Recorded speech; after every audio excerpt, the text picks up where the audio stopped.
So, you're saying the Rowntrees were so desperate, they actually spied on their competitors? Oh, absolutely.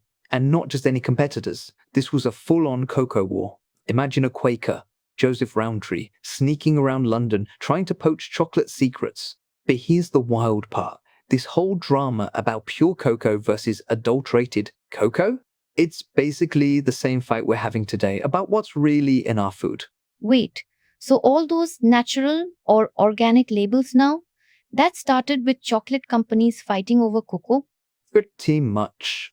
Let me take you back to the 1870s, when the Cadbury brothers and the Rowntrees were locked in a battle over who could make and sell the purest cocoa.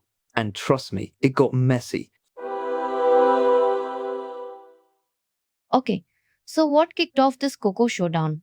It started with George Cadbury. He realized that most cocoa on the market was mixed with all sorts of fillers, starch, flour, even ground up shells. People were getting sick, and there was no law saying you had to tell customers what was inside.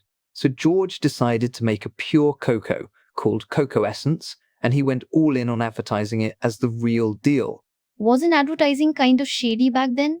Joseph Rowntree definitely thought so. He saw advertising as almost disreputable. Like, if you had to brag about your product, maybe it wasn't that good. But Cadbury didn't care.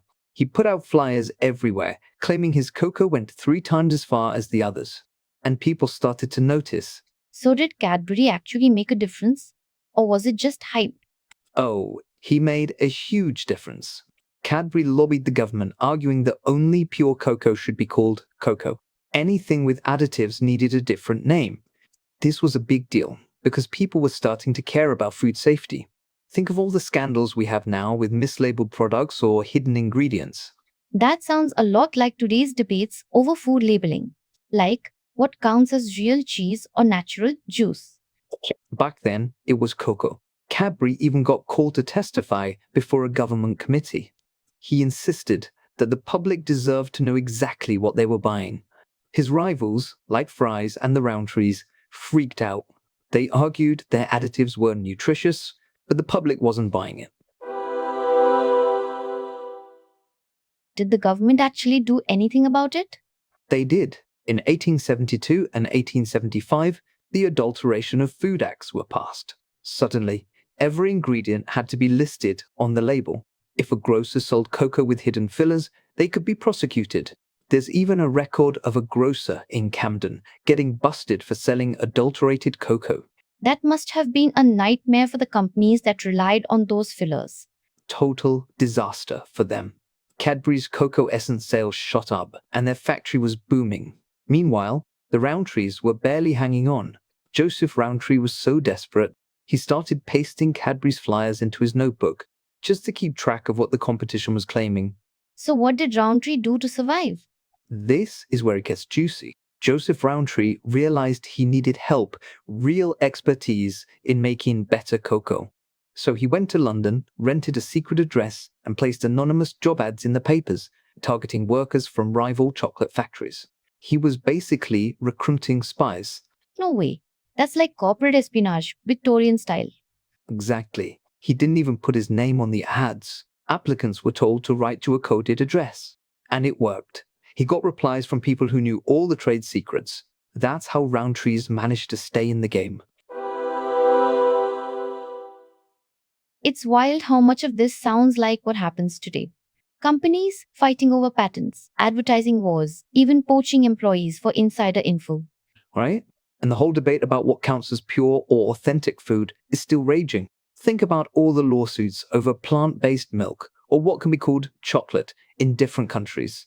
It's the same playbook. So, the next time I see a label bragging about being 100% pure, I'll know it's not a new trick. Not at all. It goes all the way back to the cocoa wars of the 1870s. And honestly, it shows how much power companies have to shape what we think is good or real food. Just by lobbying, advertising, and sometimes a little bit of sneaky recruiting. I never thought chocolate could be so cutthroat. But it makes sense. If you win the trust of the public, you win the market. Exactly. And that's why these old battles still matter. Every time we argue about food labels or what's really in our groceries, we're replaying the same fights from 150 years ago. History doesn't repeat, but it definitely rhymes. So next time I'm in the supermarket, I'll be thinking about Cadbury, Rowntree, and all those secret job ads. It's not just chocolate. It's a whole history of trust, competition, and what we're willing to believe. That's the real flavor behind every label. And it's why knowing the past helps us make sense of what's on our shelves today. That's it for today's episode on Fun Learn Talks, where stories from business, technology, and history keep your curiosity alive. If you enjoyed the journey, make sure to follow, rate, or share it with a fellow curious mind. And hey, we'd love to hear from you. Drop a comment or connect with us online. I'm Anu, and I'll catch you next time, right here on Fun Learn Talks. Until then, keep learning, keep wondering.